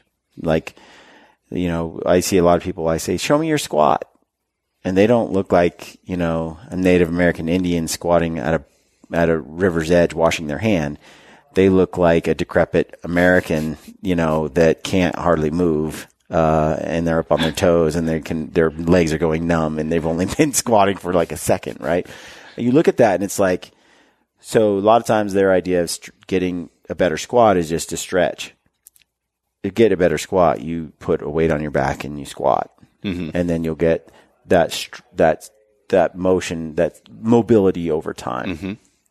But I like Cameron Haynes is an enigma to me. I'm like, okay, when he runs that many miles, I'm like, oh, how exactly? Because things like seem to just lock up on me at like 20 miles. Like I have an issue, like I have a problem. Like what the heck? And he mentioned this on the podcast the other day, Joe Rogan's. He's like, if I tried to do today with my body, what I do to my body today, which is awesome because he's near 50. I think so. Yeah. So Cam's like, what I do today, if I tried to do that 20 years ago, I'd be crushed. So, yeah, I mean, his Cam today at 50 is far more capable and fit than Cam in his late 20s. Yeah. That's really cool. Absolutely.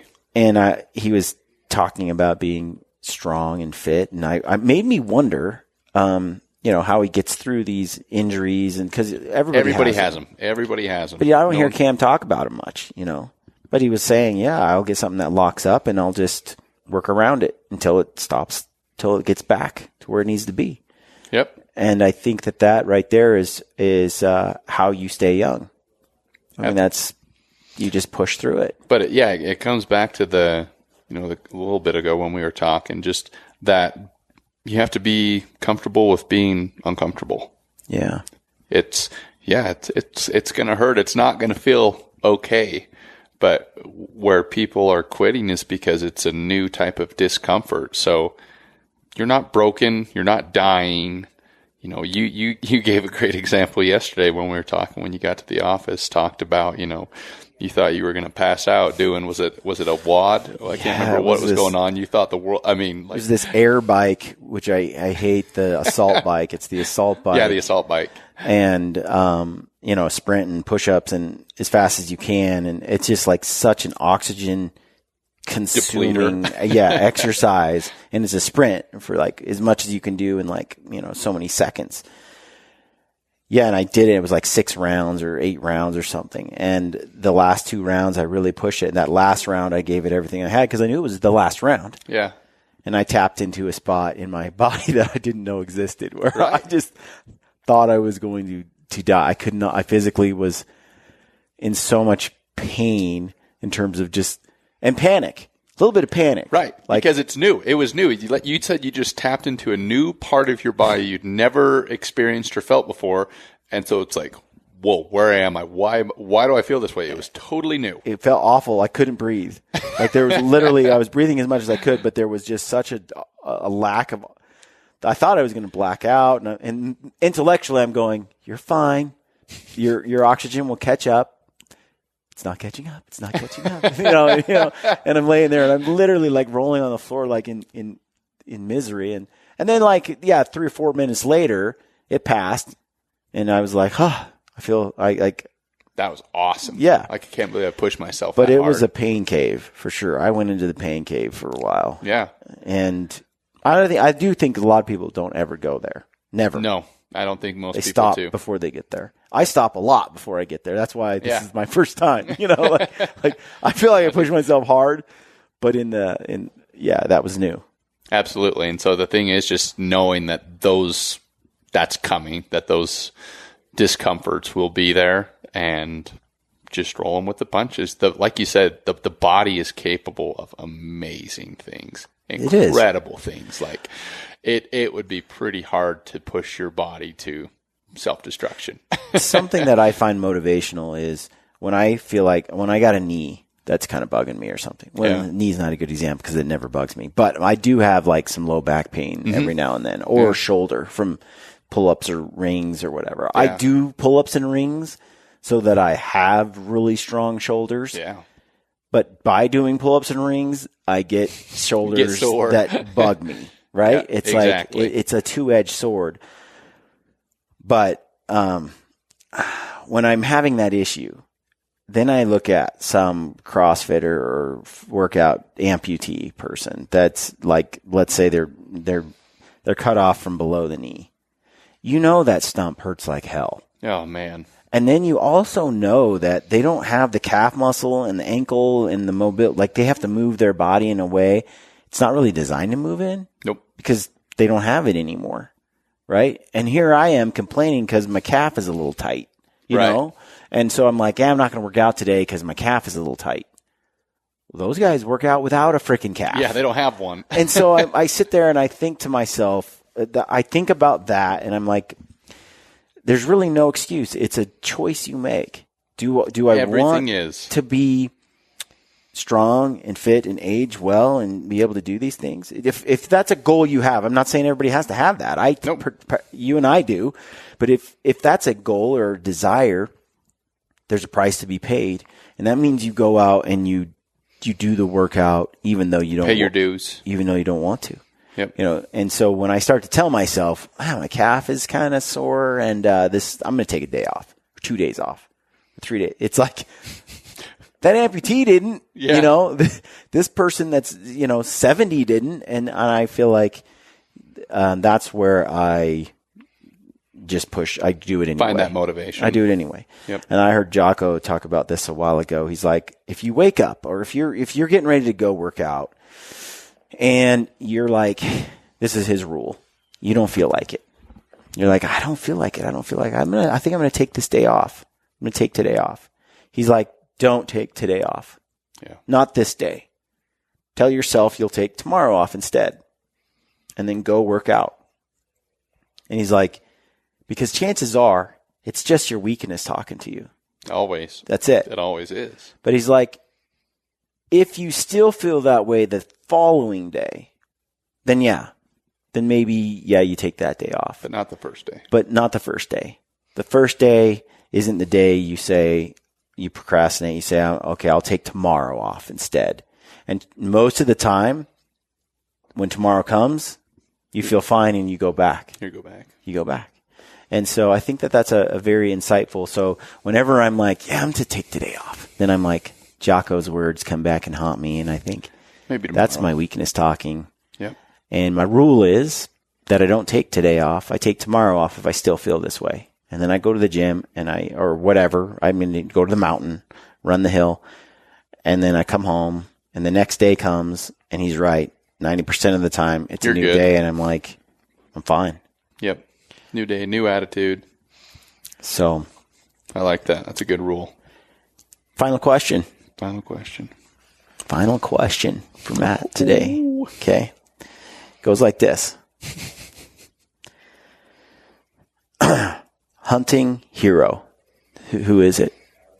Hunting hero.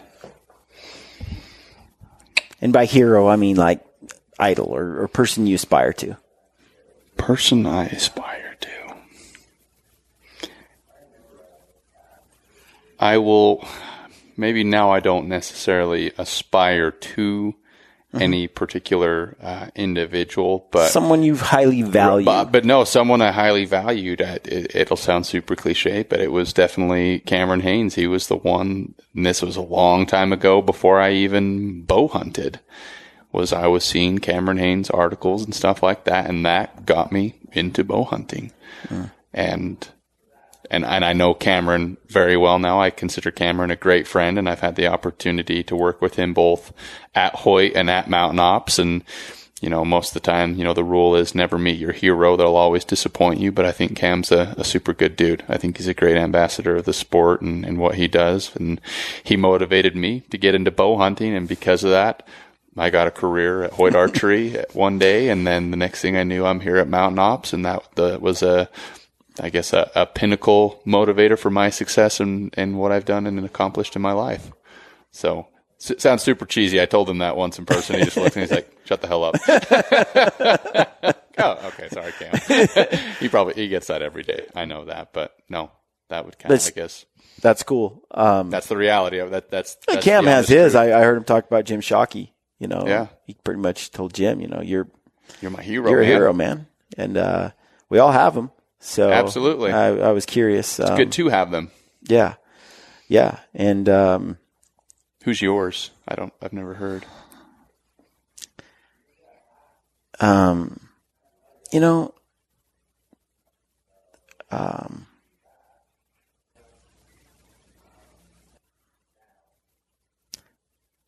would have to say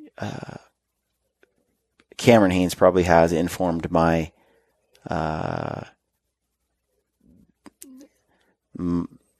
my drive for backcountry, adventure, bow hunting, fitness. Like I always had fitness as a major part of me, but I grew up hunting like with uncles who got in the truck and we went out with guns, and if it's brown, it's down, and it was the Orange Army, and there was opening day, and if you didn't kill something in the first 2 days, you probably wouldn't kill anything. And everybody was in a truck driving around, just shooting from the road. So hunting for me was kind of like, you go out, you shoot with family, you get a couple of deer, you come home, you eat them, you get some jerky made out of them, pepperoni, and that was kind of it. But we camped. My family camped all the time, and we fished a lot. And literally, we would camp for the entire month of July and August. We lived on a lake. Like, we would pop tents up on the edge of a lake, and we just lived out there for the summer. Rad. This is probably my mom's way of keeping me out of trouble, in terms of girls. But it certainly got me into trouble jumping off of trees into the water and off of bridges, and put you in harm's way. There was a lot of girls, but out of harm's. A lot of water skiing, a lot of swimming, diving, stuff like that. But we camped, hardcore camped all the time. So roughing it for me was paradise. Actually, I loved that. But I didn't combine them with hunting that much for a long time. Fishing, yes, but not hunting. And but Cam definitely influenced that. I definitely, when I got his book, Backcountry Bow Hunting, he was against the grain, right? He was the one that people are like, man, he's doing it different than everybody else, and that has a certain appeal to it. And it same to me. It inspired me. I remember I read an article. No, sorry, I didn't mean to interrupt you. Yeah. Man, I don't even remember what it was. I don't know if it was which publication it was, but it was talking about a whitetail hunt where he sat all day, every day, and he knew that it was increasing his, his opportunity for success, that he was going to be there. That was years ago that I read that in a magazine. I don't even read magazines anymore. Everything I consume is through digital content, but I still remember that. And there's times I'm sitting in a tree stand bear hunting in Idaho or here in Utah. I'm hunting elk over a water hole, and I want to get down and take a nap or go back to my truck. I'm like, Cameron Haines sat in a tree all day. I just remember that was a pinnacle thing, and so I remember that and remember his fitness, and definitely inspired me. I would say that definitely that informed my early years and stuff, and in my attention for backcountry and for adventure and for bow hunting. I would say in modern times, like now and in recent years, like a hero or someone that I highly value or just I really appreciate, like that's the person I kind of get a lot of information from is I would say it's Steven Rinella. Yeah. And it's just the way the Meat Eater, and I'd say the Meat Eater brand itself, it has I've read his books. I love how he writes. I love the topics. Got a good voice. I love the intellectual paths he goes down. I don't always agree, like with Cam. I don't always agree with Cam. I don't always agree with same. Steve. But I really value the message, the way he tells it, his intellectualism, the reasons. Like it seems like the motivations for why he does what he does are great, and so I really love Rinella, and I'd say that's kind of more modern. I have been catching up on all of Jim Chalky's Uncharted, and what Brandlin has put together with him is special. There's a lot of great, individuals out there now, but I would say the two probably individuals that have informed me as a person as it relates to hunting is probably Steven Rinella and Cameron Haines. Yeah. Not to say there's not a lot of other great ones out there. No, I agree. Like Tim Burnett, for years, I followed a lot of Tim, and then Aaron Snyder. Yeah, I mean, Aaron was a huge part of, a lot of people didn't know Aaron in mainstream spaces, but if you were into archery and you were into backcountry, you knew who Aaron Snyder was. Absolutely. He was the hardcore before it was hardcore. Yeah. Right? And so I knew, I was into all of that with Aaron, and I listened to his gear advice and his advice in general on backcountry was spot on. Like as much as I loved Cameron's, when I really wanted to figure out what gear to use, that was Snyder. That wasn't Aaron. That wasn't Cameron Haines. 100%. And as I started to put those pieces together, Aaron was a big part of it too. Yep. So, and you talked about meeting your heroes and then finding out, you shouldn't meet your heroes because they often don't live up to your expectations. Let you down, right? I think I'm pretty good about that. I don't have any illusions about people. I know me. I'm a really flawed person. I got problems. And I think everyone does. We're all human, so Cam has remarkable traits and then he has lame ones. And so do I. And we all do. We all do. So does Rinella, and so do all these people. And so when I meet an individual, I always go into it already knowing that they're human. They got hang-ups, man. They got hang-ups. They put their pants on just like everybody else. Yep. But it doesn't diminish the respect and the awe that I have for those parts of them that I find remarkable. Yep. Very well put, man. I like it. Well, Matt, it was cool. I really appreciate the opportunity to sit down and chat with you. I appreciate the conversation. And thanks for making me flex the brain a little bit. I liked it. Thank you. So, yeah, folks, here we are at the future podcast studio and christening. Is that what it was? The christening. Christening of the podcast the christening. And here with some great people at the Mountain Ops headquarters, and appreciate you tuning in. More to come. That's right. Stay gritty.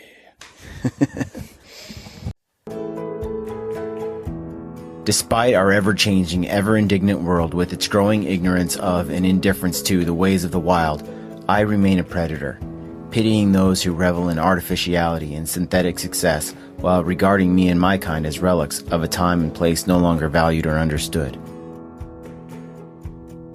I stalk a real world of dark wood and tall grass stirred by a restless wind blowing across sunlit water and beneath star-strewn sky.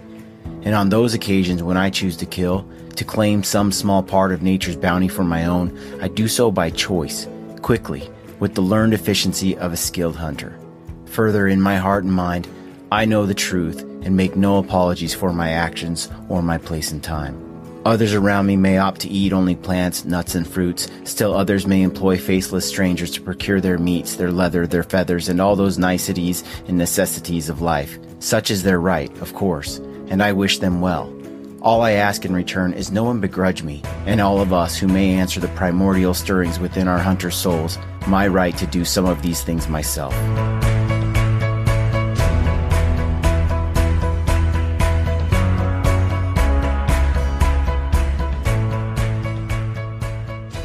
What you just heard is a quote from M.R. James. We truly live in a world that is largely ignorant and indifferent to the ways of the wild. And although some regard us as relics of a time and place no longer valued or understood, we have the opportunity to change the way these people view the hunter and the hunt. We can share our experiences and nature's bounty with those who employ these faceless strangers. And by so doing, we make a difference, not just for ourselves, but for the wild animals in the wild places we care so deeply about. Never stop sharing your passion for hunting and the outdoors. Our wild animals and our wild places depend on it. This is Ty Stubblefield, and you're listening to the Gritty Bowmen. Gritty Bowmen.